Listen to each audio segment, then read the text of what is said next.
Good Wednesday afternoon to you. It's 4 o'clock and time for Sports4CLE. Thanks for joining us. Plenty of Browns news going on.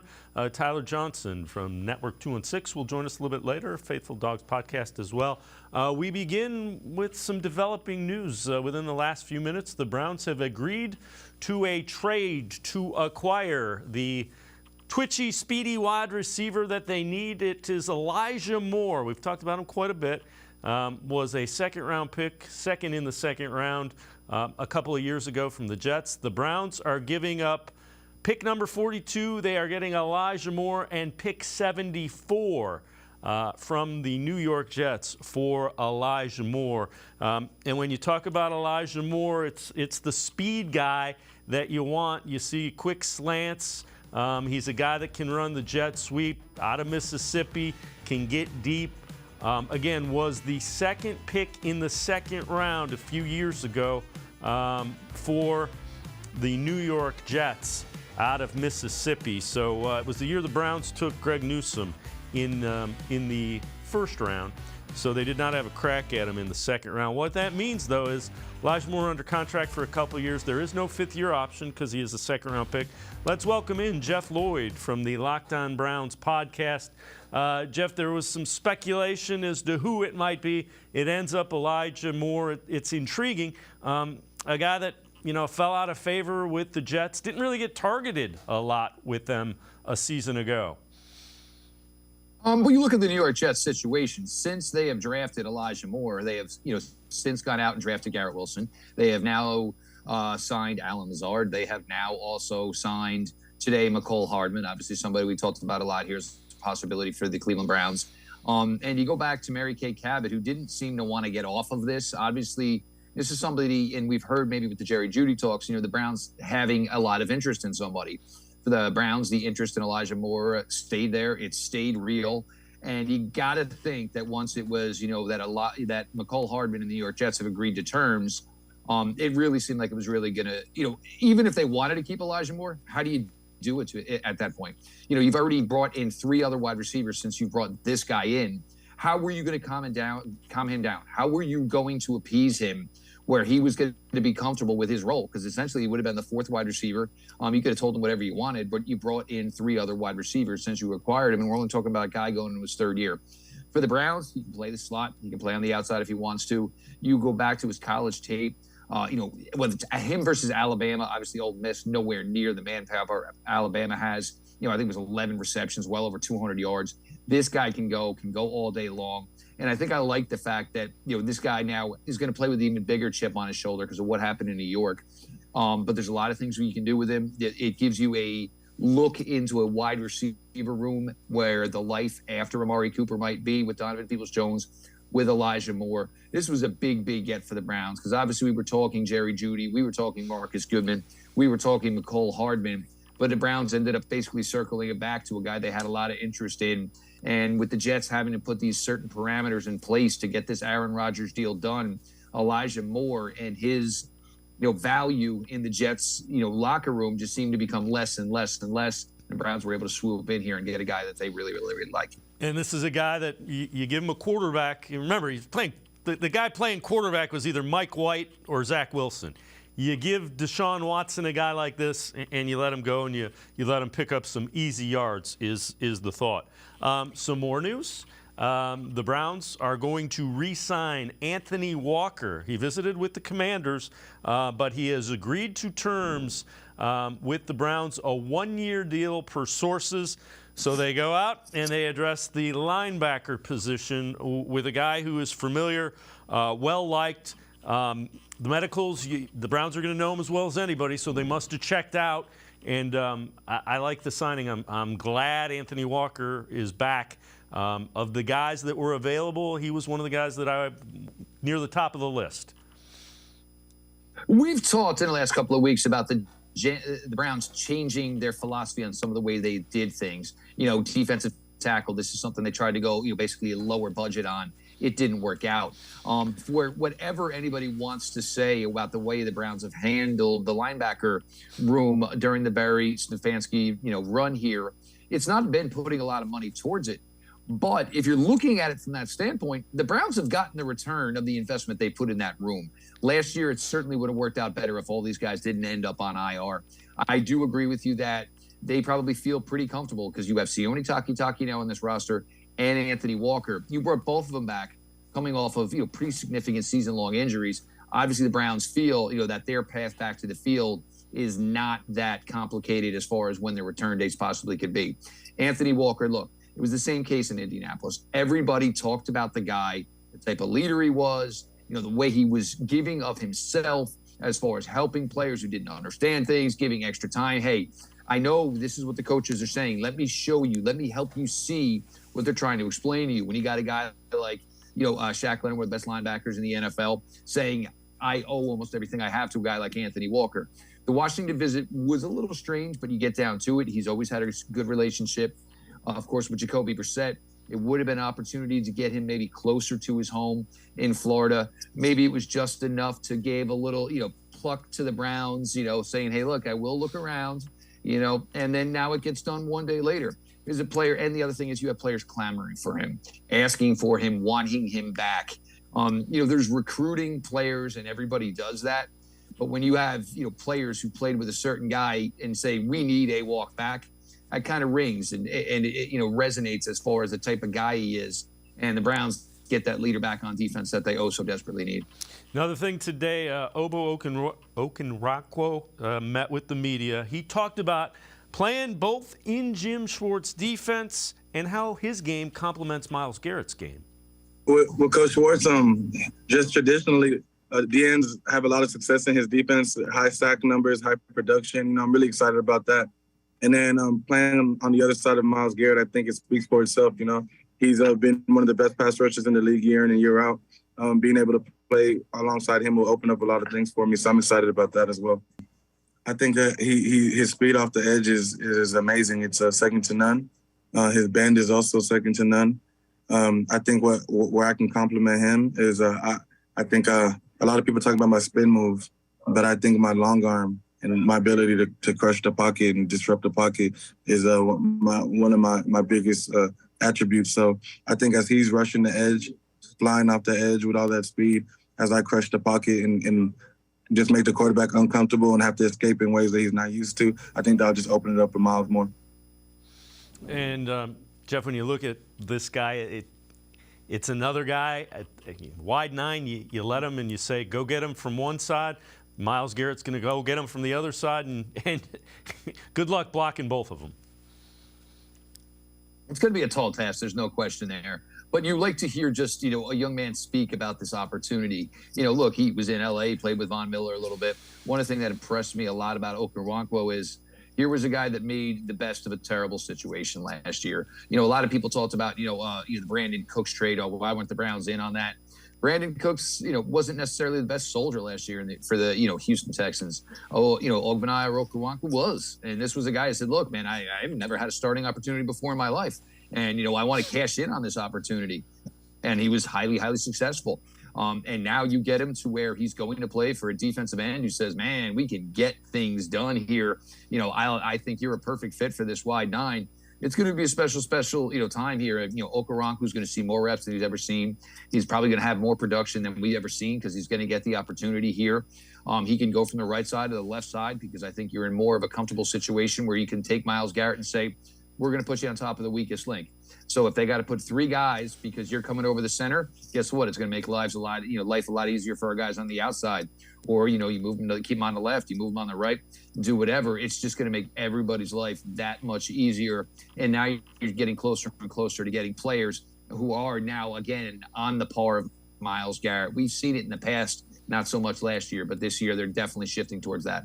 Yeah, and again, Okoronkwo talked again about that. He got the opportunity second half of the year, so production went up, and also looking forward to even more of an opportunity with the Browns. I think it was just more opportunity. I went from playing anywhere from 8 to 10 snaps to 30. So, when you get more snaps and more opportunity, you get to do more things with it. I felt like when I got moved to the starting position and I took full advantage of it. And then how confident are you that you can continue to build on that with probably more opportunities with the Browns? I think the best is yet to come for me. I don't think anybody has seen my best ball yet, so I'm excited to show everybody. The best pass rushers only use 3 to 4 moves. You don't need 100 moves. So we'll see. I like my bread and butter, but I'm always willing to add more things to the tool belt. Jeff, what that tells me is he doesn't think guys can stop his best move. So if you can't stop my best move, there's no reason to go to my second or third move. Sounds like Greg Williams would have loved him. Remember Greg Williams back in the day with Myles Garrett? Why are we worried about B, C, and D? Just go with A. But yeah, and look, for a kid getting this opportunity, and he does have a couple tools in his bag. But at the beginning, look, if it's working for me, and that's the one thing he's going to learn with more playing time is people are going to get a little bit more read on you. But, they're willing to work, and he ain't got no choice. Jim Schwartz is going to put these guys to work. You're going to see a really, really solid year. I think he and Alex Wright, and this is the thing with even Okoronkwo doesn't necessarily play a lot of base on first down.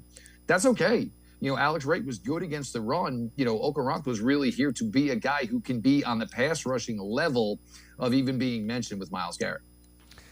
Jeff Lloyd from the Locked On Browns podcast and I are going to step aside, take a quick time out. Other side of the break, we'll head to the voicemail of Truth and Reason, take a look at some free agent signings from across the league that will be of note to Browns fans. Sports4CLE, I'll be right back. Stay with us. The Ohio Lottery Partners in Education program recognizes role model students and teachers from across Ohio. Nominations can now be done completely online. To nominate a deserving teacher or student, go to ohiolottery.com. In the About section, find Partners in Education. There you will find links to the nomination forms. Students kindergarten through 12th grade can be academic all-stars. Teachers can be honored as a Teacher of the Month. The Ohio Lottery Partners in Education, where stars shine. The Greater Cleveland Sports Hall of Fame celebrates the star athletes and notable sports figures who were born or have made their home in Greater Cleveland. It tells the story of discipline, commitment, perseverance, sportsmanship, and excellence in achievement. It encourages and inspires those who believe in sport and its direct impact on the well-being of our community. Go to clevelandsportshall.com or follow us on Twitter at GCLE Sports HOF for more details.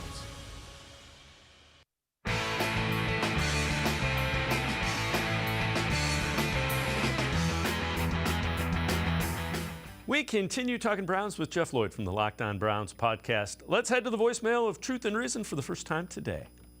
Yes, this is Keith calling from Columbus, Ohio once again. I just got a comment on this whole receiver thing. If bottom line it comes down to us trading that number 42 pick, I believe it is, in the second round for a proven receiver, as in someone of Jerry Jeudy, versus us drafting a rookie and taking a chance on a rookie, well, I just don't understand. Why would you put all the eggs in the bag on a rookie and not give it to a young, in his prime, proven receiver where you know what you're getting? If it takes giving up that number 42 pick to get Jerry Jeudy, I am just flabbergasted how we don't do it. Browns, roll the dice on a proven commodity in Jerry Jeudy, if that's what it's going to take. I'm sure it's a little bit more to it, but that number 42 pick is where it's at. Go get him, go Brown, go Dog Pound. Thank you, guys. As always, appreciate all of the voicemails. So, Jeff, it wasn't Jerry Jeudy. It's Elijah Moore, and you get the 72nd pick back. So you turned 42 into a guy who's been in the league a couple years. I don't know that Jerry Judy's necessarily a proven guy either, but a young guy that you think has the skills to be a good NFL wide receiver. I like the deal. Well, first things first, if you look at it, without even thinking about this wide receiver class, the Browns first year took Donovan Peoples-Jones in round 6. That's worked out. We see significant improvement in a 3-year period from Donovan Peoples-Jones. Next year in the 3rd round, he took Anthony Schwartz. That hasn't gone very well. David Bell last year. Look, David Bell played, I would say, pretty good considering the circumstances. and there certainly weren't enough reps his way to give a full report or basically say where you think David Bell is at this point. But then you look at this class. Look, 42, you are not going to draft somebody in this draft class at the wide receiver position at 42 who is a Jerry Jeudy, who is an Elijah Moore. You were just not going to get that guy. This draft does not have those guys. There were very few this offseason who were even available. So I 100% agree that giving up 42 was certainly the way to go here if you wanted to address wide receiver at 42. Obviously, this is what the Browns felt as they did this move now with Elijah Moore. We'll just pretend the caller, every time he said Jerry Jeudy, he meant to say Elijah Moore. But now you also get back a second, third-round pick here. So you still get 2 cracks within the top 100 of the draft. You still have the same amount of draft capital. And now you look at wide receiver room, and you can say to David Bell, you can say to Anthony Schwartz, you can say to Michael Woods, you can say to one of these other guys, hey, fight it out. But, your best shot is, maybe wide receiver 4. And it's just because we had so many of you, nobody really stood out as best in show. And this is a team that most likely is going to go 11 personnel anyway. So it'll be Nick Chubb, it'll be David Njoku, it'll be Coop, it'll be Moore, it'll be Donovan Peoples-Jones. The rest of these guys will battle to figure it out. But the Browns, look, you have to protect your investment here. You got $253 million. So if it doesn't work out because maybe there wasn't enough pieces, maybe that's on you. Certainly Deshaun Watson has to elevate some of the talent around him. There's no question about that.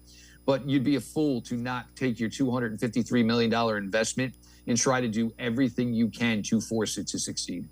All right, so the question is, how did Elijah Moore become available? Well, the Jets went out and signed a guy that a lot of Browns fans wanted in Mecole Hardman. Has a chance to make $6.5 million this season. It's a 1-year deal. And keep in mind, all the reports are that Aaron Rodgers is going there.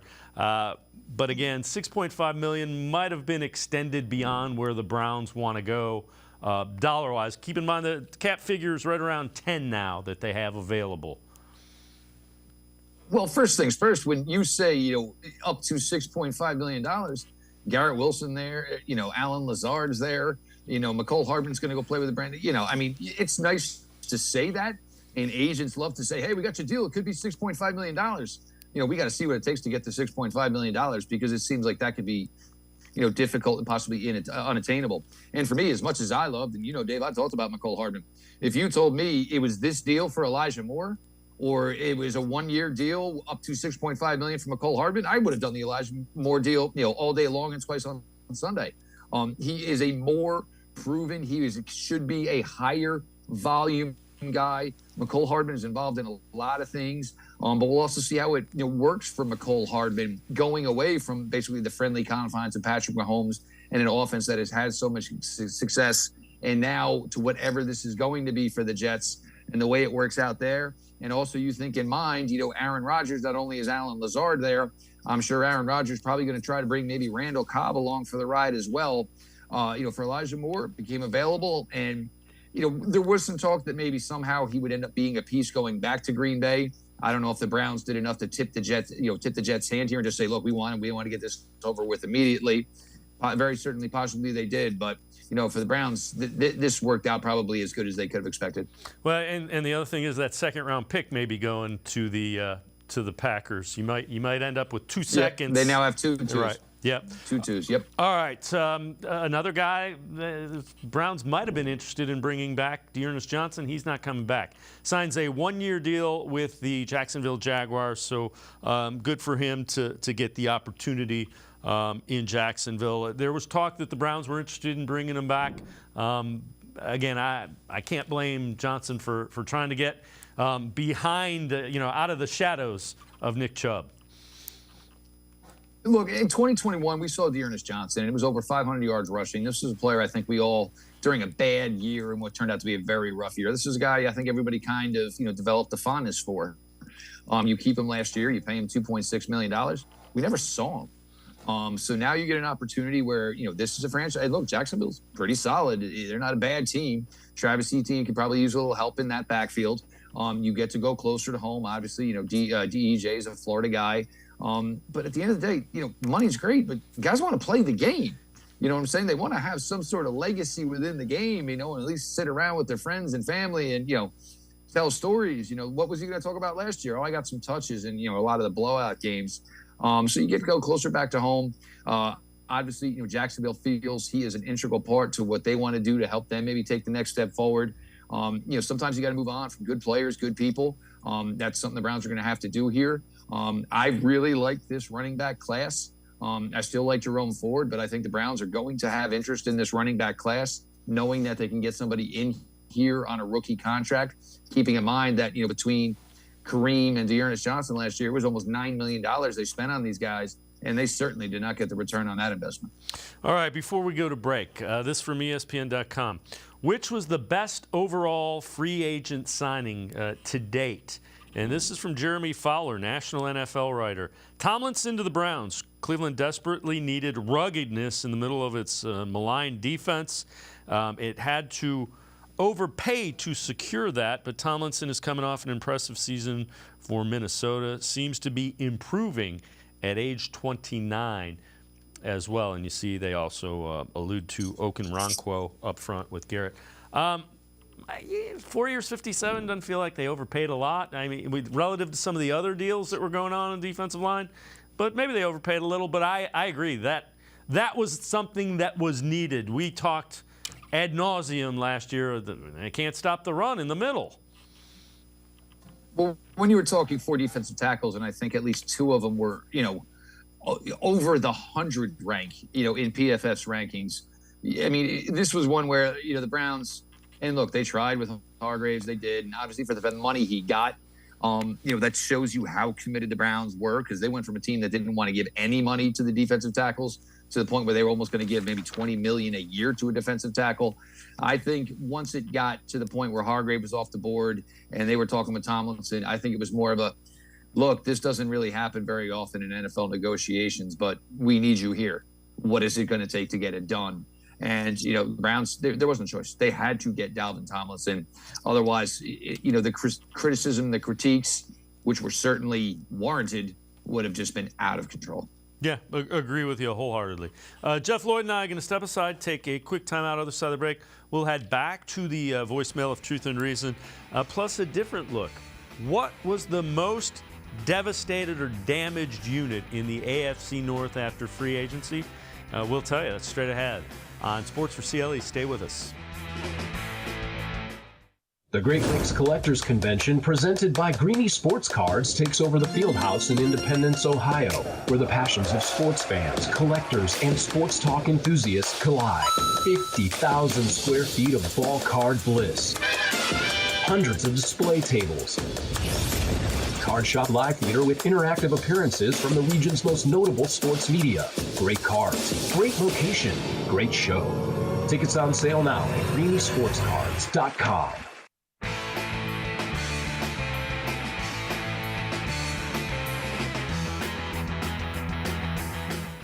We continue talking Browns here on Sports4CLE. Let's head back to the voicemail of Truth and Reason. Hi, this is Ted Moon from Greer, South Carolina. So I want to say that I think that the front office overall and the coaching staff and the moves we made thus far have been really, really positive from an overall standpoint. I think that they're making the moves for the right reasons. I think they're addressing the right needs. And I believe that the coaching staff is moving really in the right direction. Thank you very much. Be well and have a great rest of the day and days going forward. Thank you. As always, appreciate all of the voicemails. And Jeff, these voicemails were before the Elijah Moore trade. I have I have taken some criticism as being a Browns propagandist. Will they work out? Nobody knows that. But I at least understand the thought process behind what they're doing here. Look, you can't run this out there. I mean, you're paying a quarterback $250 million because you thought your franchise was ready for that type of guy.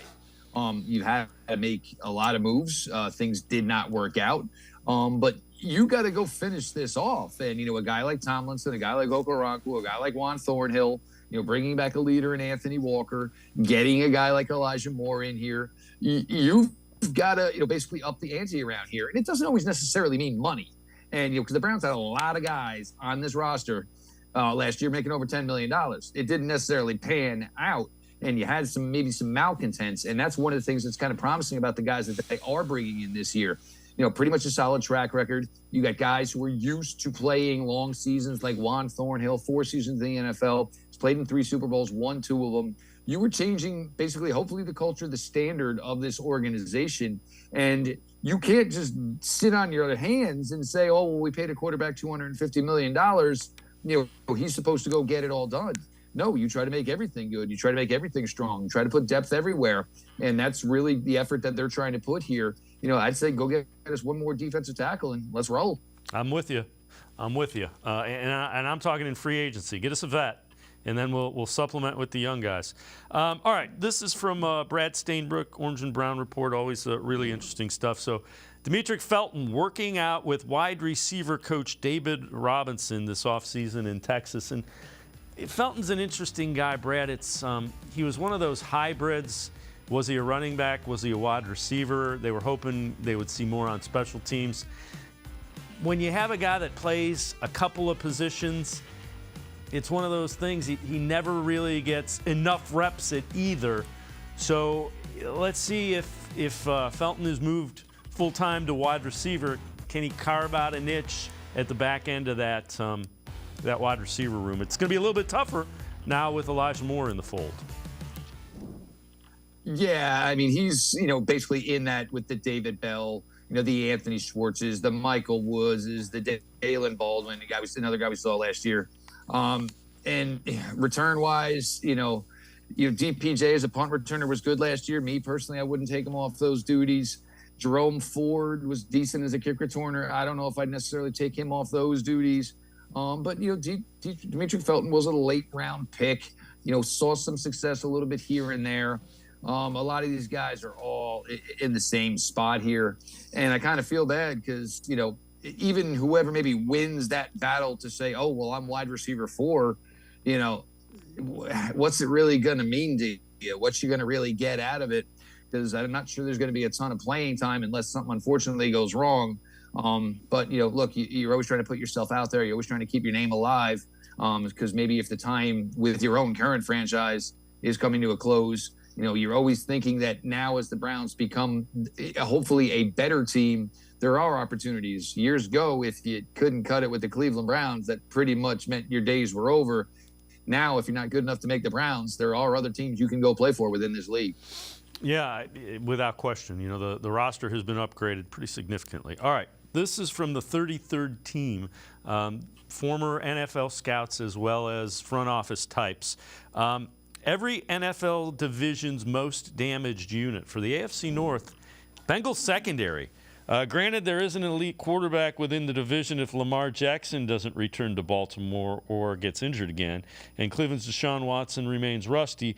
But the Bengals made things easier for an opponent with no Bates and no Bell on hand. And that's a very interesting point because you had Hendrickson and that line that had really good years for the Bengals, but now there's a big old hole in that secondary. Yeah, I would say there is, but I mean, you've got to think in mind what Cincinnati's looking at here. We have to re-sign Higgins. We have to re-sign Jamar Chase. I have to re-sign Joe Burrow. I'm going to lose some guys along the way. I drafted a safety last year with my first-round pick in Dax Hill. Obviously, this was going to be his time in one of those safety spots anyway. Von Bell was one of those guys coming out of Ohio State that I liked. Not very many people did, and that judged by his draft position. He had a nice career in New Orleans. He had a nice career in Cincinnati. I think Cincinnati was maybe a little bit late to the party getting into the safety market because the safeties ended up going for less money than I think we thought they were going to. So maybe Cincinnati was just either late getting to the party. The reviews that came in where, the NFL Players Association reviewing certain teams and certain things they do, that certainly did not help for the Bengals in that route. But the Bengals knew they were going to lose some players. That nobody, there was very few teams that were going to give Jesse Bates $23 million for the first, for the 2023 season. That's exactly why Atlanta did it, because they knew a lot of other teams wouldn't commit to it. They did end up with a nice athletic player in Nick Scott, former Los Angeles Ram. You got to make some concessions. And look, the Bengals defense the last 2 years was not that great in the beginning of the season. they found a way to kind of mold them all together, and sustained long winning streaks for the regular season, nice playoff runs. So the ability to still do that is there, no question. But, for the Bengals, nobody wants to lose both safeties in one off season. But, when if it comes down to, I get to keep one of these safeties, but I can't have the Burrow, Chase, and Higgins threesome, nobody's blind here. That's where all the money in Cincinnati's going to. Yeah, as it should, and again, Joe Burrow and those wide receivers are the reason you've played in a couple of Super Bowls or a Super Bowl and a couple division championship games without question. Jeff Lloyd, as always, appreciate the time and the insight. Thanks very much, Jeff. All the best, Dave. Everybody have a great day. Jeff Lloyd, make sure you check him out, Locked On Browns podcast. We're going to step aside, take a quick time out. We will continue talking Browns. Tyler Johnson from the Faithful Dawgs Podcast and Network 216 straight ahead. Stay with us. Come back to go forward. Back to learning new things. Back to pursuing your dreams. Tri-C has flexible learning options to fit your life. And every year, more than 1,000 local companies provide Tri-C students with real-world learning. The right education can boost your lifetime earning power by hundreds of thousands of dollars. Start now with a college education you can afford. Tri-C, where futures begin. The Ohio Lottery Partners in Education program recognizes role model students and teachers from across Ohio. Nominations can now be done completely online. To nominate a deserving teacher or student, go to ohiolottery.com. In the About section, find Partners in Education. There you will find links to the nomination forms. Students kindergarten through 12th grade can be academic all-stars. Teachers can be honored as a Teacher of the Month. The Ohio Lottery Partners in Education, where stars shine. I am powerful beyond my wildest imagination. I will define my future. I will keep challenging myself to improve. Because I am a future leader of this great nation. I will be responsible for raising a beautiful family. And educating not only my generation, but many more to come. I will make a difference in my community. And I will stand up for what I believe in. I will not settle for simply chasing my dreams. I will achieve them. Because I was given a chance. An opportunity. A home. At Family, Career, and Community Leaders of America. The ultimate leadership experience. FCCLA has been one of the greatest experiences of my life. It's made me who I am today. Join us. We'll build a new future together.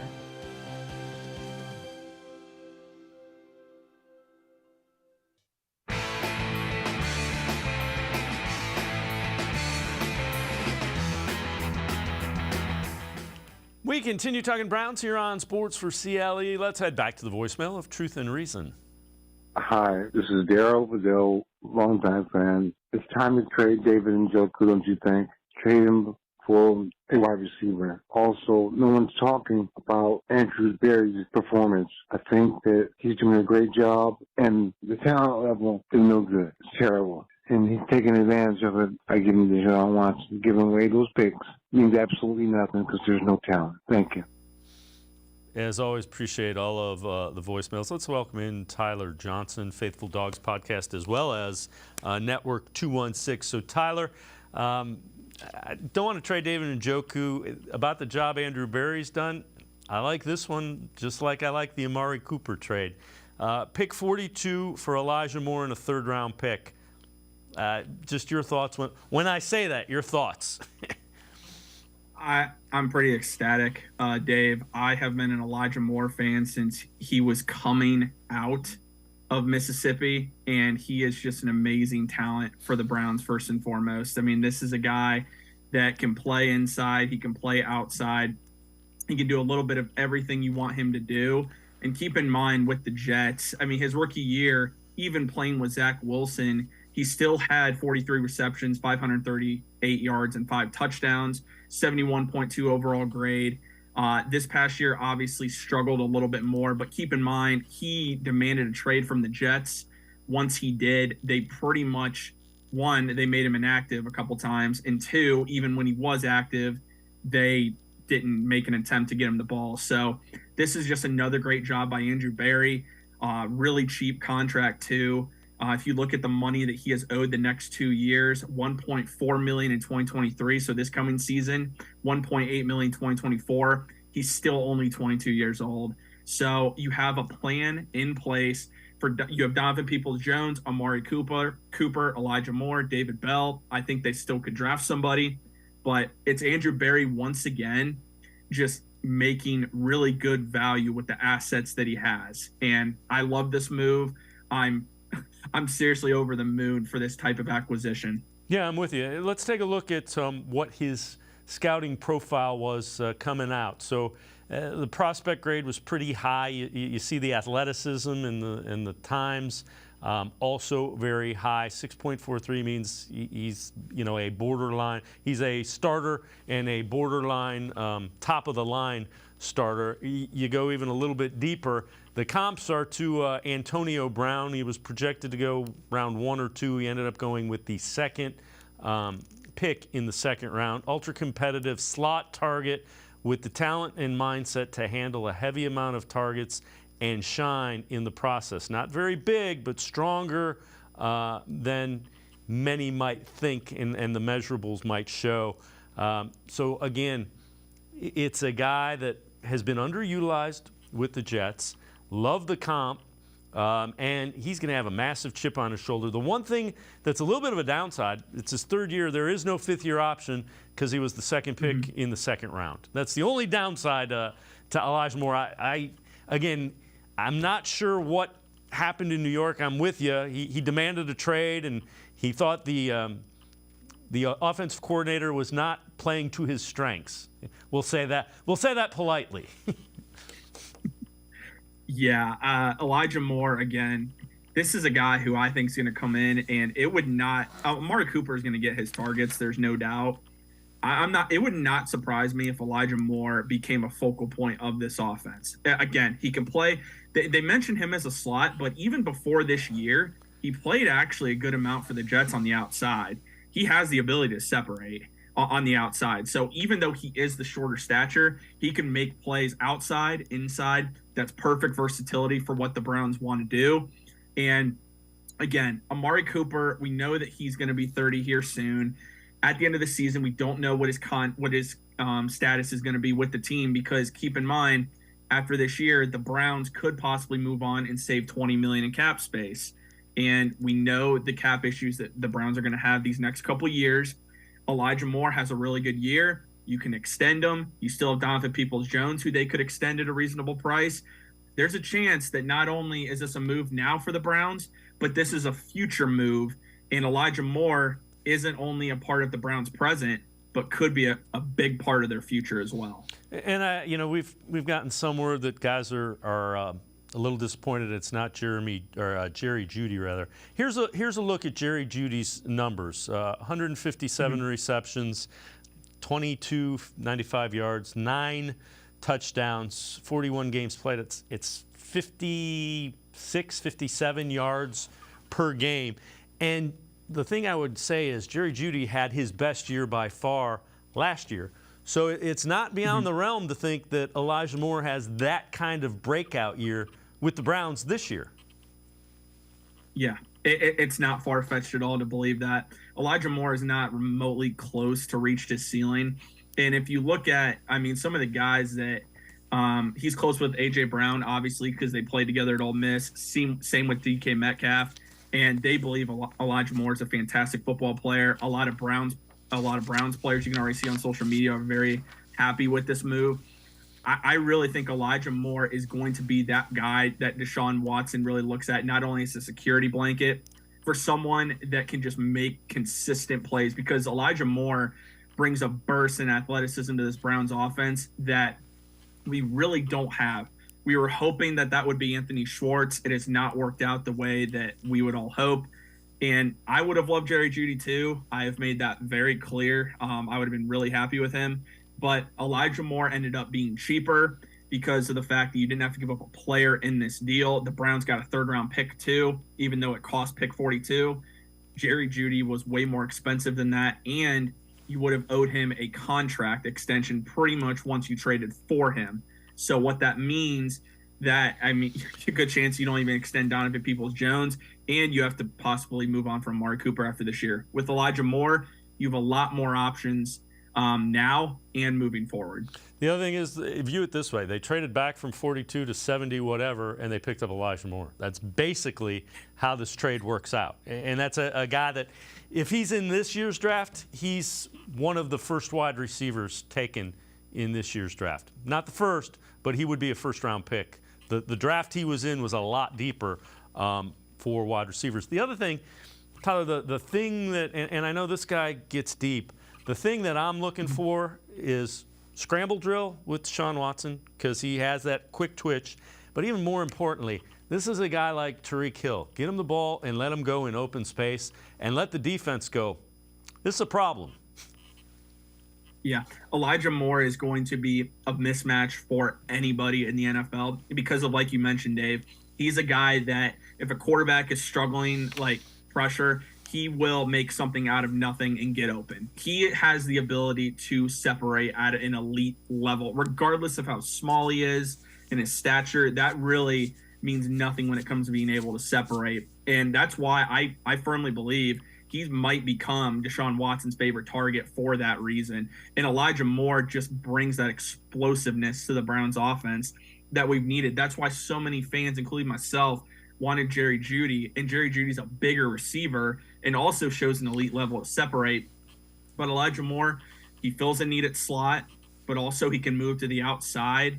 And if the Browns want to get David Bell more reps, and at times they want to put David Bell in the slot, Elijah Moore outside, there's so many combinations that Kevin Stefanski is able to work with. And now you have more depth at that position. I think we've talked about it pretty much all offseason. The Browns needed to upgrade the wide receiver position. We saw McCole Hardman. He signed with the Jets. I mean, just half hour, I think, before this trade went down. And I was wondering, like, if the price point's so low, why doesn't Andrew Berry go get him? Well, Andrew Berry was swinging for a bigger addition than just McCole Hardman, and he got it. And you're only adding Elijah Moore to this offense, but I think David Bell is going to have a really good second year. Keep in mind he was only a rookie and battled some injury. But I think they're going to also draft another guy in a draft class that on day 2 of the draft in the 3rd round, there will be players available that the Browns could look to take. Yeah, it's kind of that 2nd, 3rd, 4th round is the sweet spot for wide receivers in this class. Tyler Johnson from the Faithful Dawgs Podcast, as well as Network 216, and I are going to step aside, take a quick timeout. We'll hear from one of the newest Browns and take a look at some free agents that are still out there. We'll see if Andrew Berry dips back into the free agent pool. Sports4CLE, be right back. Stay with us. The Great Lakes Collectors Convention, presented by Greeny Sports Cards, takes over the Fieldhouse in Independence, Ohio, where the passions of sports fans, collectors, and sports talk enthusiasts collide. 50,000 square feet of ball card bliss. Hundreds of display tables. Card Shop Live Theater with interactive appearances from the region's most notable sports media. Great cards, great location, great show.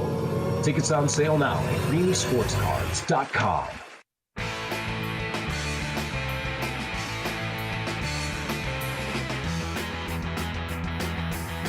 We continue talking Browns with Tyler Johnson from the Faithful Dawgs Podcast, as well as Network 216. Greg Rosenthal tweets this out, and we kind of like this one. He's from the NFL Network. The Browns are who you call when you want to lose a wide receiver trade. He's referring to giving up 42 to get Elijah Moore, as well as a pick in the 3rd round, in addition to the Amari Cooper trade a season ago. Again, I like the trade. Doesn't mean it's going to work out. But nationally, that's a guy that covers the NFL, and that's his perspective here. Yeah, again, Andrew Berry has a knack for, we've seen it, Dave, throughout these last couple of years with trades he makes. He's not going to go over his price point. I think that's ultimately, like we saw a lot of news yesterday on Jerry Jeudy, and I believe that was who the Browns really wanted. I think there was no secret. They wanted him at the deadline. Same with Elijah Moore. But I think with Jeudy, it just became too expensive, and Andrew Berry wasn't going to cave in to what the Broncos wanted. So he went to the Jets, and he gave a fair price point there, and it worked out. So, you know, I think that tweet is absolutely correct. And it makes you wonder, too, because I saw this tweet, too. why didn't more teams go after Elijah Moore if that was the only price? So Andrew Berry, once again, like, people continue to doubt him and they get frustrated when they don't make a signing right away or add a wide receiver right away. But, sometimes we, as fans, we have to be patient and let the general manager work, let them do their thing.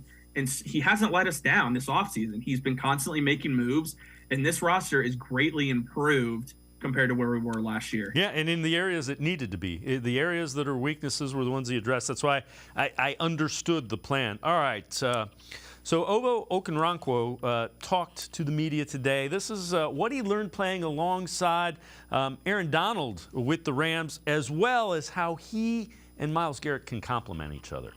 That guy is really gifted, so a lot that I learned from him was just a mindset, if you hear him play, you know how relentless he is, how much the game means to him, how much he loves it.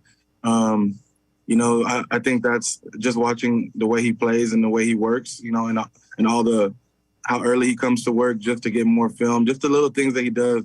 Because a lot of people will say that he's a gifted athlete, and yes, he really is, but he puts in so much work outside of the field, off the field, just to prepare himself for what he's going to get in these games. Because a guy like Aaron Donald is getting triple teamed every game, So it's for him to be able to play at the high level, he has to come in and watch extra film, stay after, a lot of body work, just a full-on pro, and I feel like that's what I took from him, watching him and playing alongside him. Yeah, me and Myles both have a combination of power, speed, and quickness, so that coming off of both edges is going to be a lot for an offensive line to deal with. So we're just excited to see how they're going to try to block us. Yeah, that's going to be interesting, especially if Jim Schwartz employs the wide nine.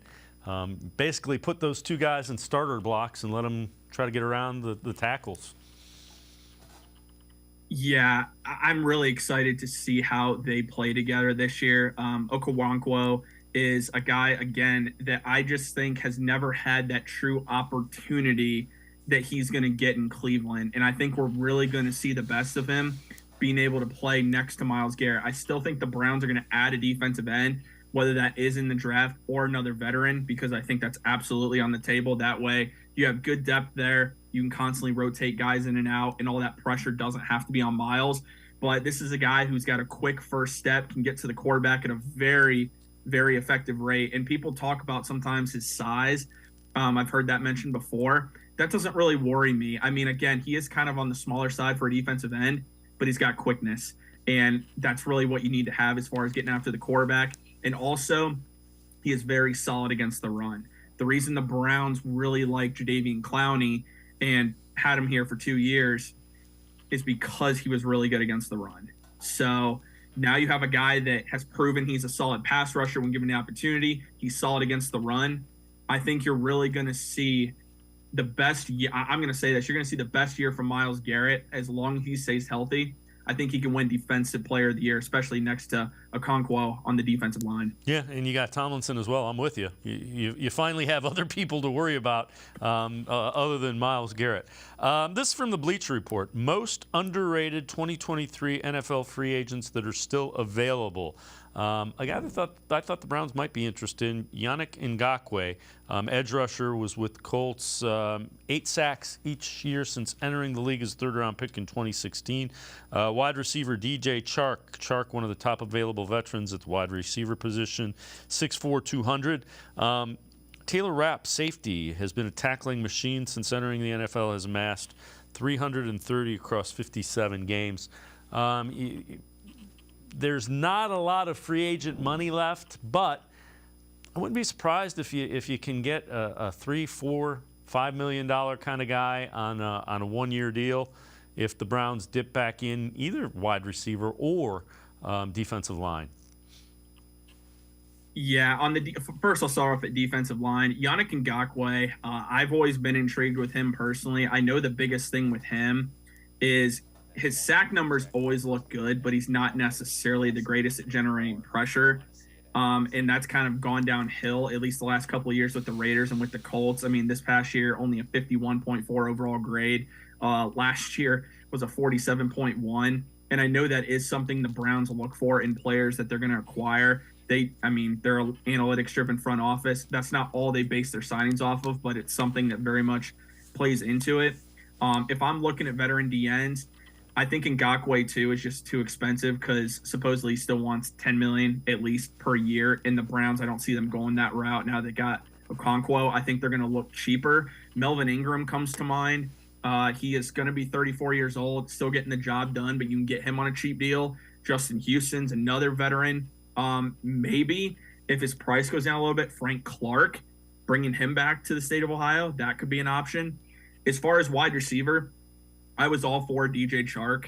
I think the price for him, because I think he wants Jacoby Myers type money, which is about $11 to $12 million a year.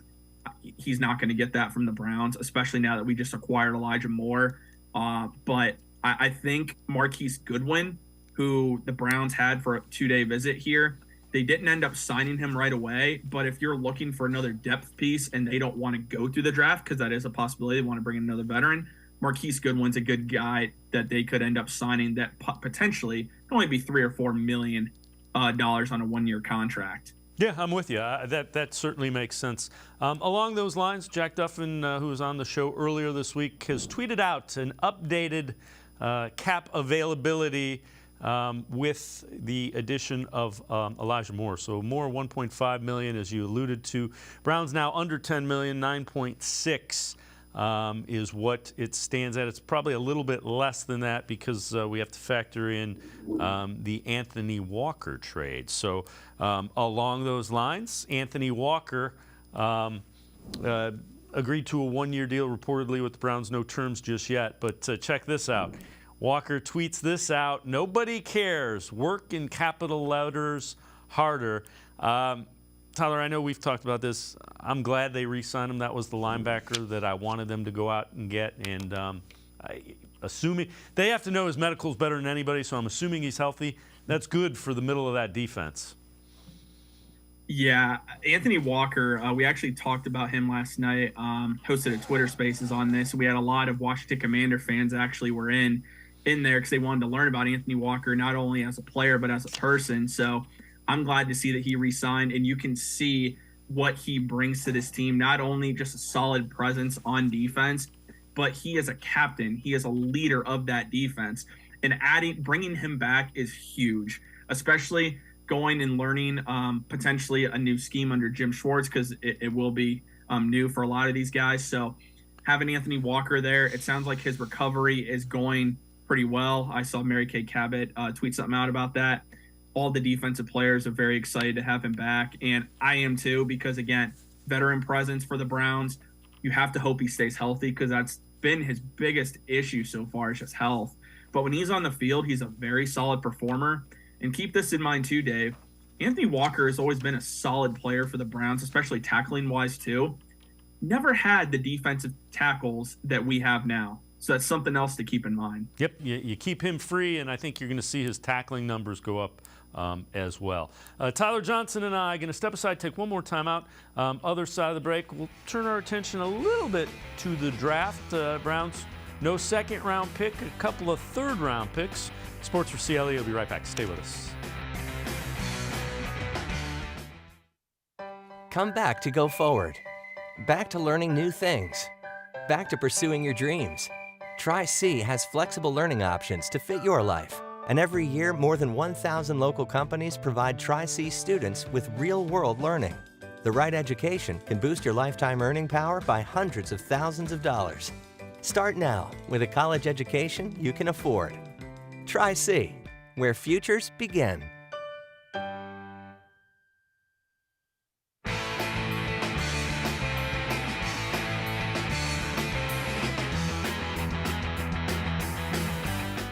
We continue talking Browns with Tyler Johnson from the Faithful Dawgs Podcast, as well as Network 216.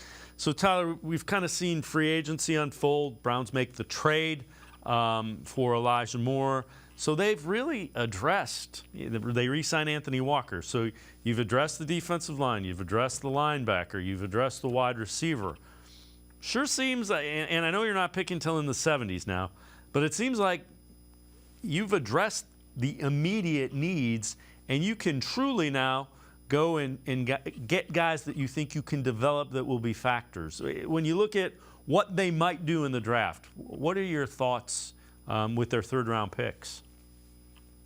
Yeah, so in the third round, I see the Browns potentially just going best player available at that spot, and that could just really determine who ends up being there, because there's going to be some guys that you can look at. Keneal Benton from Wisconsin, apologies for mispronouncing that name. Isaiah Foskey, defensive end out of Notre Dame, might be a little too old for their liking. Keep in mind, we've seen what Andrew Berry likes to stick within certain age guardrails. So he's going to try and do that as best he can. Now, when you get on day 3 of the draft, he's shown he's willing to bend those a little bit.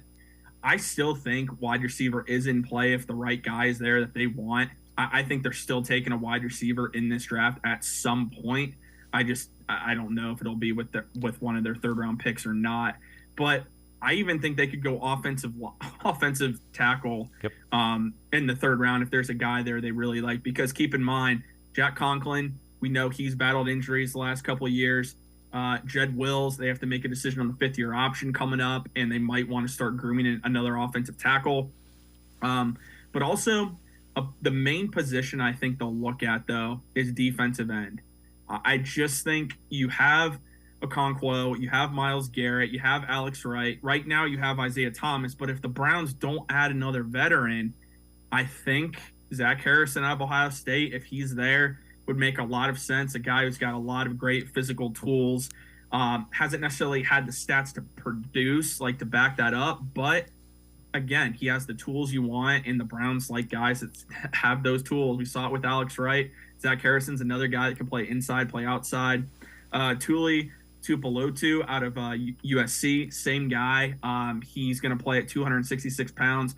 He wants to play as an edge in the NFL. Some believe he could be a defensive tackle because he's so quick. If he's there, that's another guy I think they would look to. They're going to have a lot of possibilities. And with a trade with Elijah Moore, bringing back Anthony Walker, Dave, they can seriously go best player available. And they could even take another corner, and it wouldn't surprise me. If that's the best player on their board, go for it.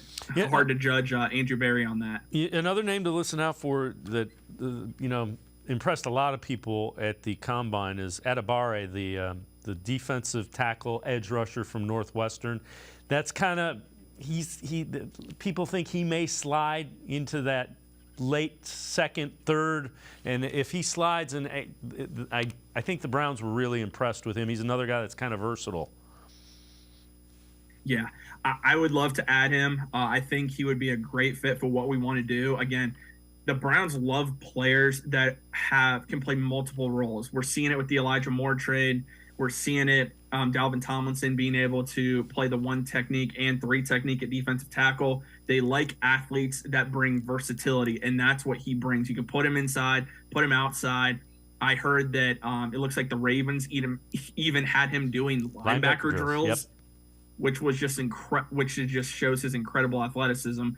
I don't think he gets there. I don't, but it wouldn't. If he did, I think he'd be a very good pick for the Browns. And I wouldn't even rule out, given that now you have 2 third-round picks, if there's a guy they want and he slides into a certain range, Andrew Berry could potentially trade up.